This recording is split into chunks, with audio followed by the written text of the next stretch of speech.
Ford and GM made some big announcements recently. New engines, new platforms, new trucks. The automotive press called it exciting. Here is what they did not mention. Both companies lost billions on trucks they could not sell. They are passing tariff costs straight to your wallet. And the engines they are replacing? Some of them were already failing, with 800,000 vehicles under a recall that the federal government is now investigating because the fix did not work. What is coming in 2027 is not an upgrade, it is a Hail Mary, and truck owners are the ones taking the risk. Today, we are breaking down exactly what Ford and GM just did, why it matters to anyone who owns or plans to buy a truck, and why the full picture is worse than any single headline suggests. Let us start with the announcement that blindsided a lot of Super Duty owners. Last week, Ford confirmed through its 2027 Super Duty order guide that it is killing two engines from the lineup. Gone is the 6.8-liter V8, the so-called Mini Godzilla that Ford introduced just 4 years ago with the 2023 redesign. Also gone is the standard output 6.7-liter Powerstroke diesel, the version making 475 horsepower and 1,050 pound-feet of torque. That leaves Super Duty buyers with exactly two choices. For gas, you get the 7.3-liter Godzilla Boss 8. For diesel, you get the high-output 6.7-liter Powerstroke, making 500 horsepower and 1,200 pound-feet of torque. Now, on paper, those are better engines. More power, more capability. Ford Communications Manager Elizabeth Kraft told Ford Authority, quote, "We are making the Ford 7.3-liter Phi 8, our most powerful and popular gas engine, the standard gas engine across our Super Duty lineup." End quote. Sounds great until you look at the price tag. In 2026, the Godzilla upgrade cost $1,500 more than the 6.8-liter it is replacing. The high-output diesel was the premium option for a reason. It has always been the more expensive configuration. One Ford Truck Enthusiast Forum member put it bluntly, "Dumping the 6.8-liter is why we can't buy a decent base model F250 at a reasonable price." Another simply noted, "We can't say what we think about these changes until we know exactly how much they are going to cost us." But here is where this stops being just a Ford problem. Because across town in Detroit, General Motors is not tweaking its truck engines. It is replacing all of them. The 2027 Chevrolet Silverado 1500 and GMC Sierra 1500 are getting a complete redesign, and with it comes the Gen 6 small block Phi 8 family. The current 5.3-liter being replaced by a 5.7-liter. The current 6.2-liter being replaced by a 6.6-liter. These are entirely new engine architectures. GM Authority confirmed that production of the next generation Silverado and Sierra is set to begin in October 2026, with GM investing over $150 million in U.S. facilities to support the new powertrains. On paper, more power, better efficiency, modern engineering. In reality, every single one of these engines is a first-year design. And if you have been watching this channel for any length of time, you know what we think about first-year anything. But we will get to that. First, we need to talk about why GM felt the need to replace these engines so urgently. And the answer involves 800,000 trucks with a ticking time bomb under the hood. In April 2025, General Motors issued one of the largest engine recalls in recent memory. Nearly 800,000 vehicles, including the Chevrolet Silverado 1500, GMC Sierra 1500, Tahoe, Suburban, Yukon, and Cadillac Escalade, all equipped with the 6.2-liter L87 V8. The defect? Manufacturing issues in the connecting rods and crankshafts that could lead to engine seizure, loss of power, or catastrophic failure while driving. GM issued a stop sale order on affected inventory. Owners reported knocking sounds, check engine lights, sudden power loss, and in some cases, engine compartment fires. So far sounds like a normal recall. Manufacturer finds a problem, issues a fix, everyone moves on. Except GM's fix was not an engineering solution. It was an oil change. Instead of replacing defective internal components, GM told dealers to switch the factory-specified 0W20 oil for a thicker 0W40 formula, perform an inspection, and send owners on their way. As one GM Authority commenter wrote, "I've had an L87 in my last 9 vehicles with no problems. However, now I'm holding my breath every day when I drive my 2024 Yukon Denali. Trust is an important part of a brand. Unfortunately, my trust in GM is just about gone." Another owner on Torque News put it more directly, "It feels like a cheap Band-Aid on a bullet wound." And those owners were right to be skeptical. In March 2026, the National Highway Traffic Safety Administration launched a formal investigation into whether GM's recall fix actually worked. The agency wants to determine if the oil viscosity switch is a legitimate remedy or if hundreds of thousands of engines remain at risk. The investigation covers 2021 through 2024 model years, and there are already class action lawsuits expanding to include 2025 models equipped with the same engine. Here's the detail that should make every GM truck owner pay attention. The recall fix is not consistent across dealerships.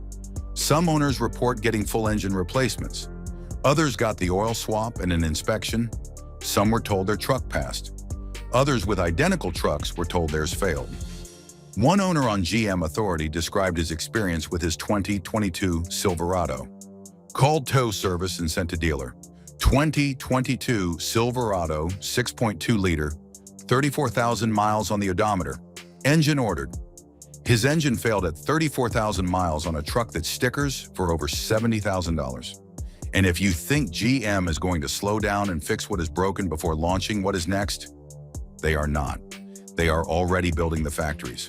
The new engines are already in production tooling. October 20th, 2026 is the target, which brings us to a question that connects everything we have talked about so far. What does all of this cost? Here is a number that should stop every truck shopper in their tracks. According to Kelley Blue Book, the average transaction price for a new full-size pickup truck in March 2026 was $65,964. Not the sticker price, not the MSRP. The price people are actually paying. That is up 2.8% from a year ago. And the rate of increase is accelerating. January was up 1.9%, February 3.4%, March 3.5%. But raw price is only half the story. A 2026 Car Edge analysis cross-referenced truck prices against Bureau of Labor Statistics wage data and found something that should concern anyone who uses a truck for work. Between 2014 and 2024, the average price of a mid-tier full-size pickup climbed 53%.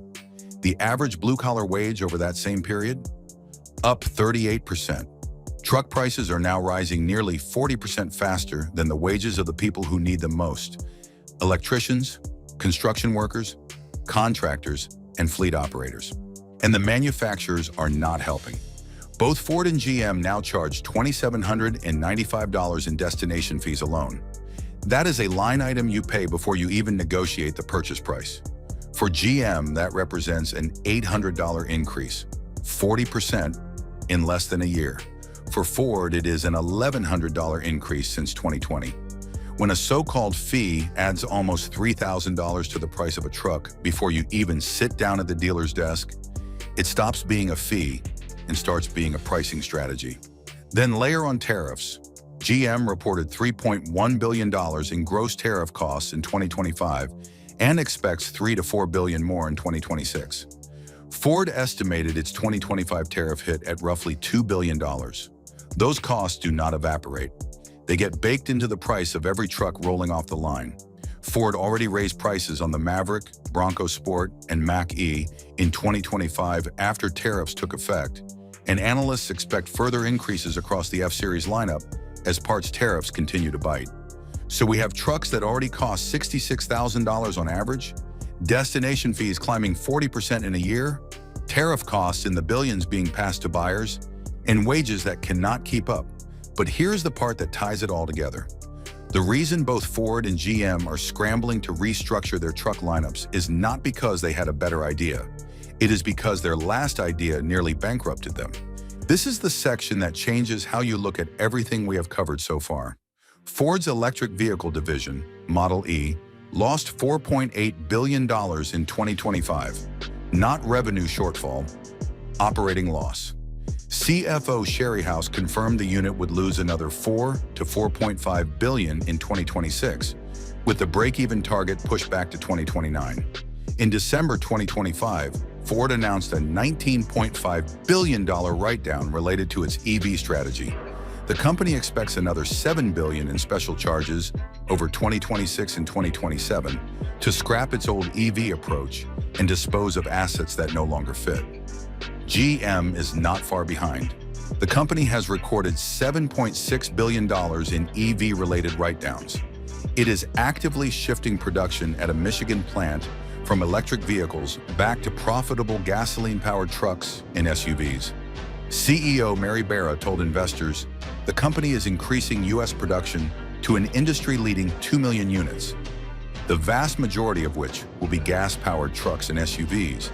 Ford CEO Jim Farley himself called this a come-to-Jesus moment for the industry.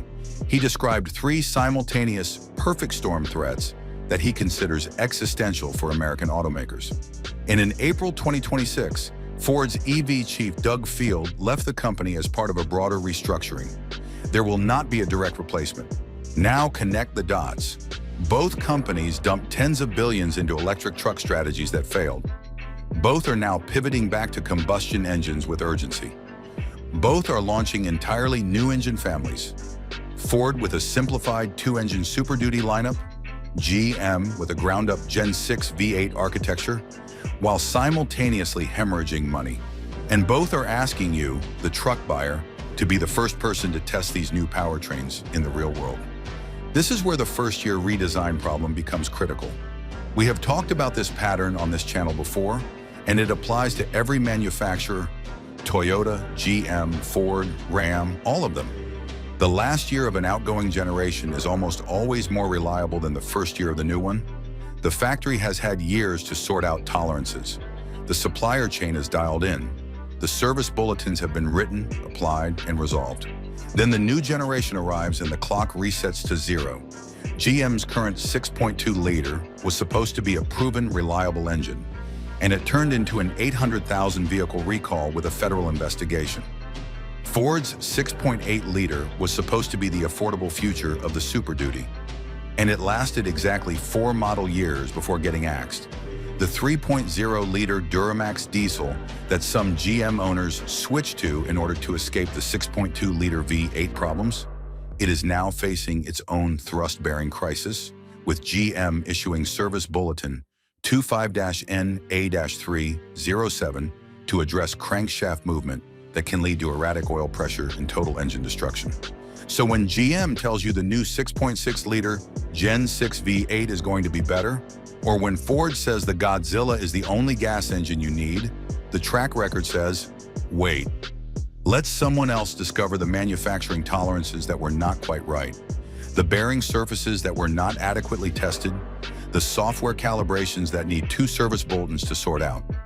History is not on the side of first-year buyers, and this time the stakes are higher because the companies building these engines are doing so under financial pressure that did not exist 5 years ago. And by the way, Ford also disclosed that it lost 100,000 units of F-Series production in 2025 due to fires at a Novelis aluminum plant in New York. That is 100,000 trucks that were supposed to exist and do not. Supply constraints on top of everything else. So let us put this all in one place, because no single headline captures what is actually happening in the truck market right now. Ford and GM both bet billions on electric trucks. Those bets failed. Now they are scrambling back to combustion engines, launching brand new powertrains on compressed timelines, while trying to offset billions in tariff costs and restructuring charges. The trucks carrying these untested engines will cost more than ever, with the average full-size pickup now approaching $66,000, a price that is climbing faster than the wages of the tradespeople and contractors who depend on these vehicles for their livelihood. Meanwhile, the engines they are replacing were already failing. GM's 6.2-liter recall is still unresolved. The NHTSA is actively investigating whether the fix works. Ford killed 2 engines that were barely broken in, and both companies are using destination fees and pricing structures to pass their financial problems down to the person signing the loan paperwork. This is not a truck problem. This is an affordability crisis wearing a chrome grille. The CarEdge data does not lie. When truck prices outpace blue-collar wages by 40% over a decade, you are systematically pricing out the people who built a truck market in the first place.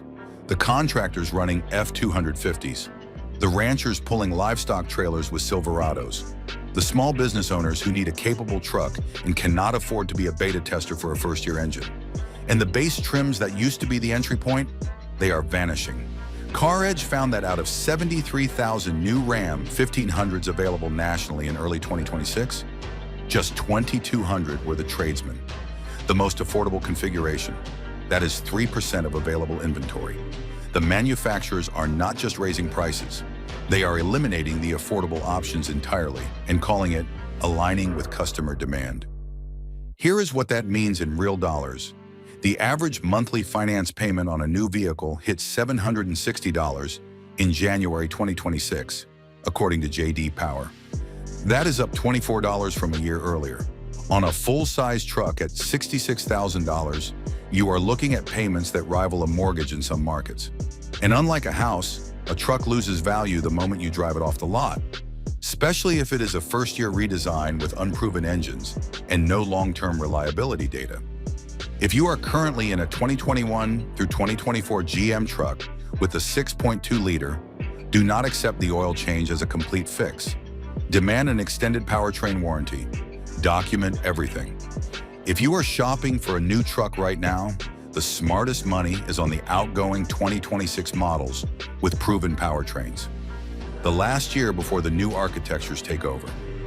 Buy the truck they have already sorted out, not the one they are still figuring out. And if you are looking at a 2027 anything, at minimum, wait for the first 6 months of owner data before you commit $65,000 to an untested design. Here is the question I want you to answer in the comments. Are you going to wait for the 2027 redesigns, or are you locking in a 2026 model before the new engines arrive? And while you think about that, the cost of owning a truck does not stop at the sticker price. Insurance is the other shoe that is about to drop.